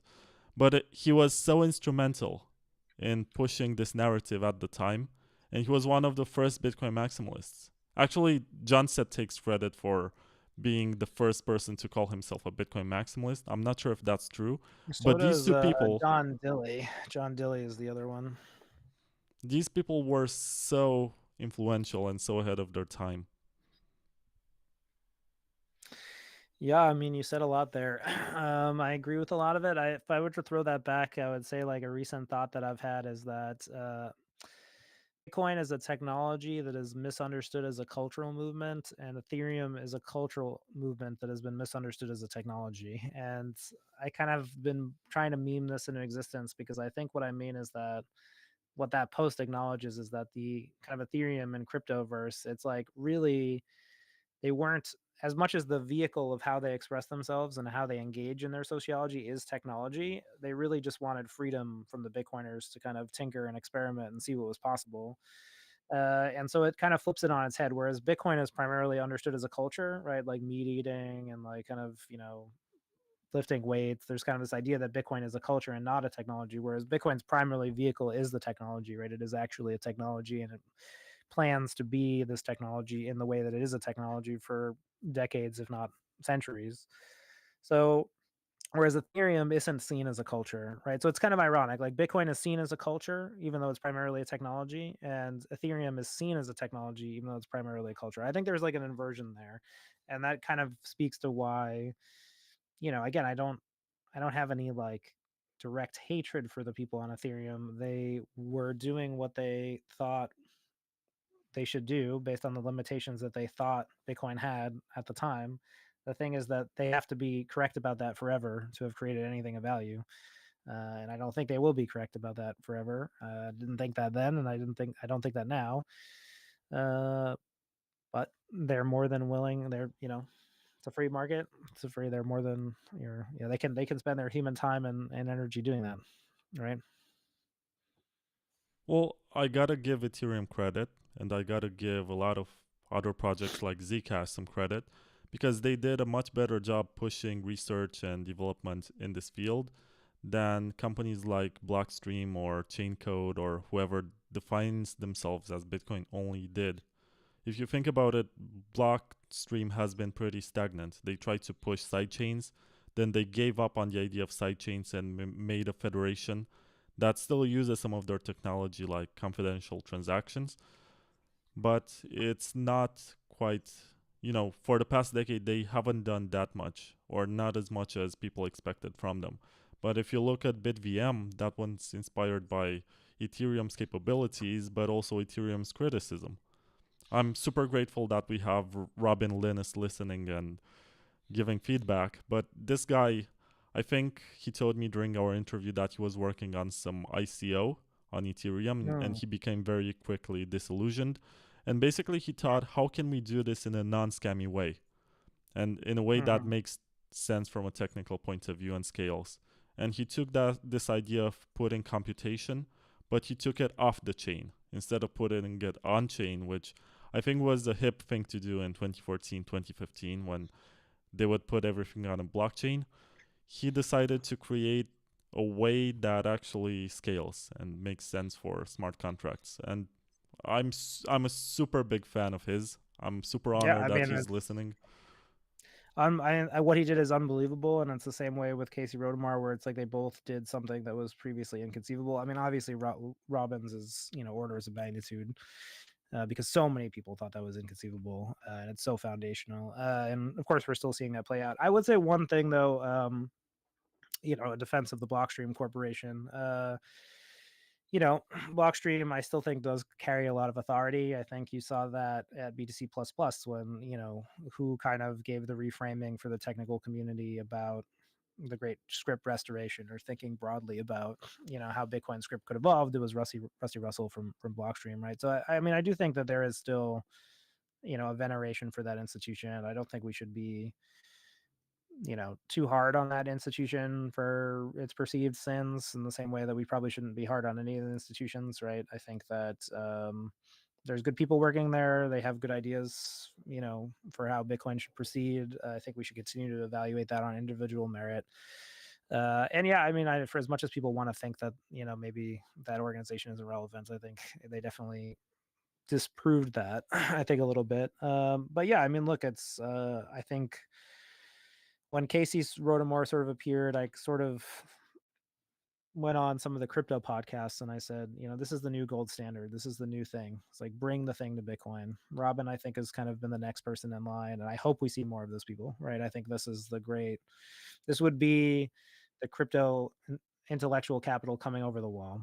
This goes back to the analogy of like the Berlin Wall is done, the Berlin Wall is falling, the intellectual capital is coming. And so I hope to and expect to see more people, but obviously, we can't expect to have sort of a bit VM level achievement when it takes 15 years, right? It might take 15 more years to have the next breakthrough on that level. But my hope would be, and like when people say, oh, well, why do you want the crypto people coming over to Bitcoin? Why don't you just take the shitcoiners? My hope would be that intellectual capital can accelerate this, right? So we don't have to wait 15 years for the next one, because we have so many more smart people coming to look at the problem. That's not saying that will guarantee to happen, but I think by the law of numbers, it's more likely. So I know that we're a bit over time, and I apologize to you, Peter, for being late good. to this interview. But I want to go to do a quick run through the comments that we have in the chat, because I think Okay. some of them are very relevant, especially in the context of history and maximalism. There is John Binky, who says Swedish Rick Falkvinge, I guess, Rick Falkmage, yep. was a thought leader in the early libertarian attraction to Bitcoin, and also the Pirate Bay people. I guess we spoke a lot about Eric Voorhees and Roger Ver and Charlie Shrem, but we didn't give too much credit to the stuff happening outside of Europe, outside of the US. Well, I mean, Amir Taaki is a hugely important person from that period. I like to say that the early history of Bitcoin is essentially like, early Bitcoin was Satoshi left, and then Gavin and Amir sort of warred for the soul of Bitcoin. Amir sort of pushed forward the anarchist, sort of more European hacktivist sort of vision, and Gavin sort of evangelized for the American sort of Silicon Valley, can do Washington D.C. do-gooder sort of thing. But I think the reality is that like Bitcoin didn't need either of those people to be leaders, right? And I think that's why they've had such a hard time. I mean, Amir is it's such a tragedy that he's not in Bitcoin anymore, and that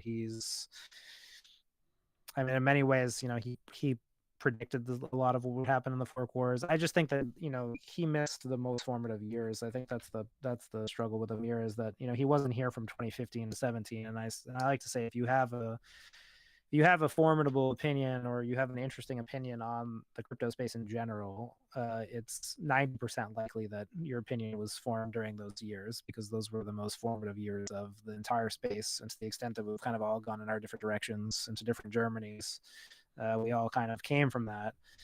And so because Amir missed that, it's just very hard, right? Like, he wasn't around for the most interesting period, and it's hard to go back, and like, we don't need a charismatic leader anymore the way that we might have needed him early. But yeah, I mean, if you want to speak about people who are outside of the United States, I would say Amir Taaki and Mircea Popescu, I think, are both some of the people who I think are amongst the most influential Bitcoiners. And I think Amir was also, he was born in the United Kingdom. So Mircea, I think, is even more important because he's the first kind of non-Western Bitcoin user to really kind of write and philosophize about it. Being sort of like someone who was born in the wreckage of the Soviet Empire and the American sort of democratic empire. I think he had a really unique voice, and a lot of Bitcoin, modern Bitcoin ideology is basically just Mircea, right? Because Saifedean was orange pilled by Mircea, so Saifedean is just a light version of Mircea, and the people who followed Saifedean are sort of just even lighter version of Mircea's. But Mircea, is another example of somebody who had a really iconoclastic view of what Bitcoin was, and I was talking to Paul Stortz about, there was a theme of this cycle. It would sort of be like exercising the ghost of Mircea, right? Because Mircea's primary contribution was this idea that I, the end user, get to dictate what Bitcoin is, and any sort of consensus alignment against me as an individual is an attack. Therefore, the developers are an attack. Therefore, Bitcoin development is an attack. And if it sounds similar, what I'm saying, to what you're hearing from some sociologies in Bitcoin right now, you'll understand how dominant this ideology has become. But again, this was held by one single person, right? At one period of time, it just happened that he was very influential. A lot of the UASF crowd was very influenced by Mircea. Saifedean probably being like the largest one, and I think a lot of his ideas are kind of Mircea's ideas. And but yeah, there's this idea that development is an attack on Bitcoin, right? I call this like Mircea's paradox. Like, what was Mircea's real contribution? It was the idea that any upgrade to Bitcoin was indecipherable from an attack. There was not a difference between these two things. And he was the first one to both understand that and then externalize it through action, right? Through action that created conversation. And this would be like his death threat that he put on Peter Woolley, right? Threatening to kill a developer. That was a pretty strong message. But like, again, it's sort of, there was a critique and an ideology behind it. But yeah, I mean, you can see it in the culture today. I mean, there is a very anti-development culture in Bitcoin. So the question would be like, as a historian, what do I attribute that to? Well, I attribute that to the influence of Mircea Popescu, both that, that was his original idea, that it permeated through that culture kind of in that order. And now we sort of have to deal with that legacy culture. And I think there's a bunch of people who just think that like, oh, Bitcoin developers are bad and like, we don't need them. And, now Michael Saylor apparently, allegedly, doesn't think development is good. And why does he think that? And it's probably because we're stuck with a lot of these, second, third, fourth era order things, right? Like ideas are interesting, right? Like it's sometimes the people who have ideas don't even understand where they came from. And so then trying to figure out how an idea moves forward through time is kind of interesting because, there are people who might not know where their ideas come from. So it's sort of like, does your idea change, if you knew that small block Bitcoinism comes from Peter Todd? Does that matter to you? Does that change your view on it? I don't know, right? But I think it helps for a conversation, right? You can actually analyze an idea and deal with it. But yeah, we have this very mainstream idea in Bitcoin now that development is bad. Like that's, and it seems like, I don't know how we deal with that or how we undo that, but it seems certainly the status quo. Yeah, as a Romanian, I just want to thank you for acknowledging the contributions of Mircea Popescu. We call him Mircea here in Romania, but you can say Mircea or whatever, I however say you Mircea, pronounce it. but I know it's a bastardization of of the art of his how beautiful it sounds in his native tongue. Yeah, it's like me calling you Peter. Right, yeah. I'll learn to pronounce it for you next time. No, it's Mircea. fine. It's all good because most people will have no idea. If you say Mircea, it will not ring a bell. But if you say Mircea, possibly that's how they read it when they I found hear his. Mircea most of the time. I either hear like people, if I say Mircea, they don't, they'll say they understand Mircea or MP. That's like kind of a, but yeah, I mean, again, another fascinating individual. And yeah, I think we certainly owe him a lot. Like he's a very interesting figure in the space. Or RIP. was. I don't know. He's as dead as he wants to be, right? You can say that. So also there's a comment from, and I guess we can wrap this up after this. Eric Voskill, he said the single coin idea is based on flawed economics, a misunderstanding of the fundamental concepts of scarcity and supply. I wouldn't know enough to disagree with Eric on that one. You know, as I said, I'm not a technologist, right? I can't tell you whether an idea is empirically true or better than some other idea. You know, I am sort of biased towards you know, this idea of Bitcoin kind of conquering all the things and being all the things. I mean, I get where Eric is coming from, and you know, him and John Carvalho talk a lot about like replacement goods, right? If you can just, if Bitcoin becomes expensive, people will just switch to some replacement good, and so therefore you'll always have some sort of cryptocurrency. I think that's how I understand it. But I apologize, Eric, if I'm bastardizing your view. But I have to spend more time with the crypto economics book that you've written, which I've quite enjoyed. So. Yeah, I'm a big fan of Eric Vaskill. I had him here on the show twice, and he's always very patient and takes his time to explain the stuff. Even on Twitter, if you disagree with him, he will take the time to explain to you why he believes you're wrong. And he has this opinion of economics which follows an axiom. So he doesn't believe that economics is relative or is psychological, as the modern economic theory believes. He thinks it's something axiomatic, something which is just like math, which you can empirically prove with data. I mean, again, I can't disagree. It's out of my pay grade. But I encourage people to read Eric's book, and I think that we need more people who have different ideas about what Bitcoin is, right? Yeah, and lib Bitcoin, that's a major breakthrough. And the fact that we still have it around and people or businesses still use it, even though there was some bug and they disclosed the details of this issue, it's still useful to know that there's a complete rewrite of the Bitcoin code, and Bitcoin Core is not the only implementation that's out there. And this That's is a whole other in the rabbit hole, nature of yeah. decentralization and open source. Yeah, I mean, look, I think that these are kind of, again, the idea that there's alternate implementations of Bitcoin is, again, one of these like really outlier ideas that like it's not properly assimilated into like the Bitcoin kind of ideology currently. I mean, I think you could argue that Bitcoin Core sort of, you know, has settled into this idea that Bitcoin Core sort of is Bitcoin, that their process is Bitcoin. Certainly there's some of that like thinking and argumentation there. And that's you know, Luke Jr. talks a lot about that as well, and Bitcoin knots. And yeah, I mean, it's a it's an interesting fringe area of exploration for sure.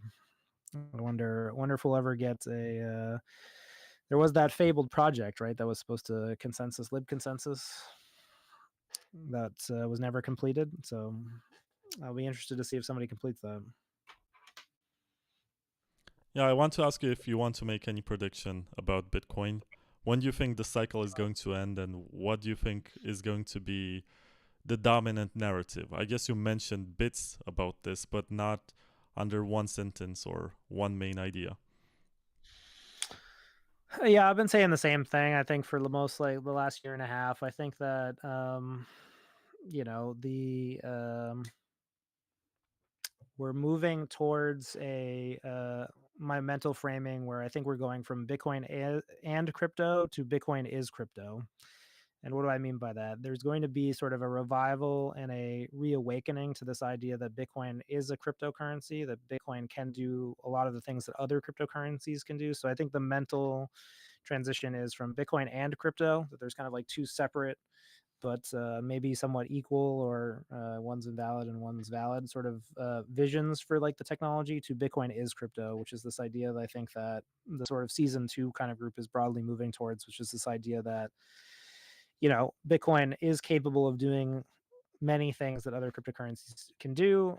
Bitcoin can compete with other cryptocurrency markets and is competing with those markets, of course, with, you know, in the case of NFTs and things like that. And I think that, you know, I expect this cycle to end with sort of Bitcoin, Solana, and Ethereum sort of coming to parity and having similarly sized markets and competing for the same markets.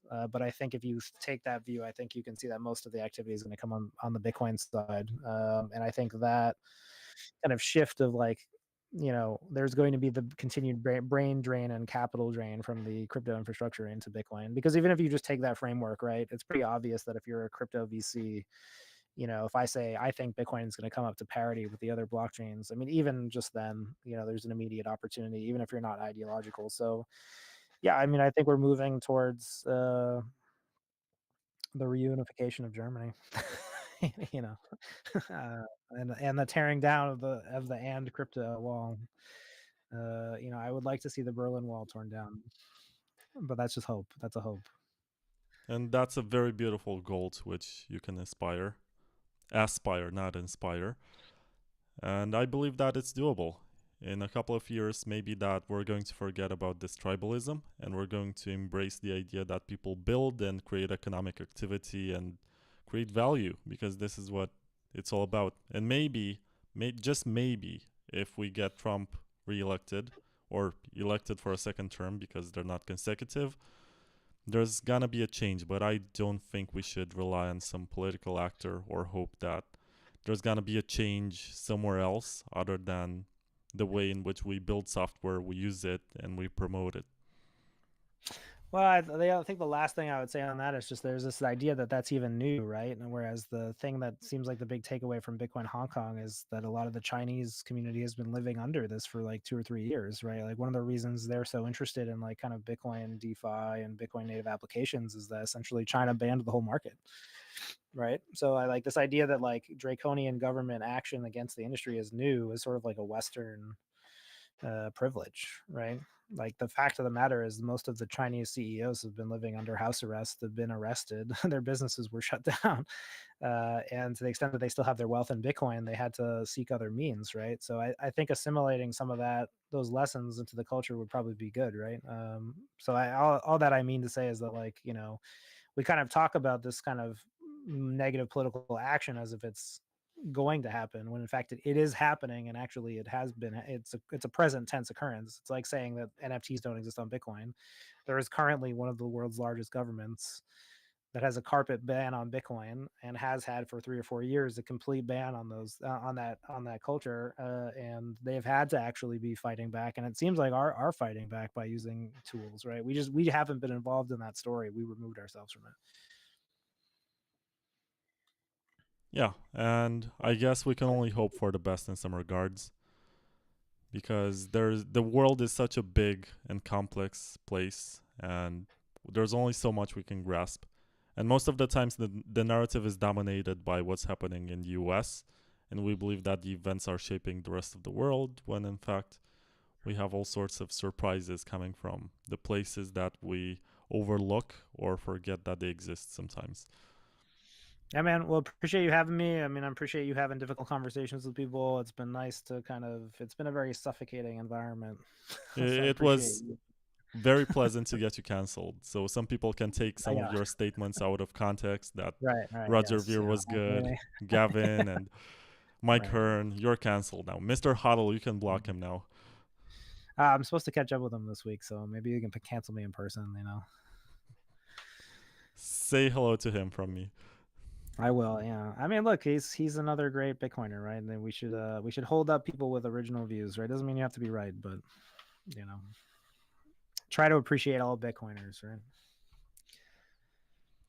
Thank you very much, Pete, and I look forward to reading your tweets and threads about Bitcoin history, because I very much enjoy those. Thanks, man. Take care.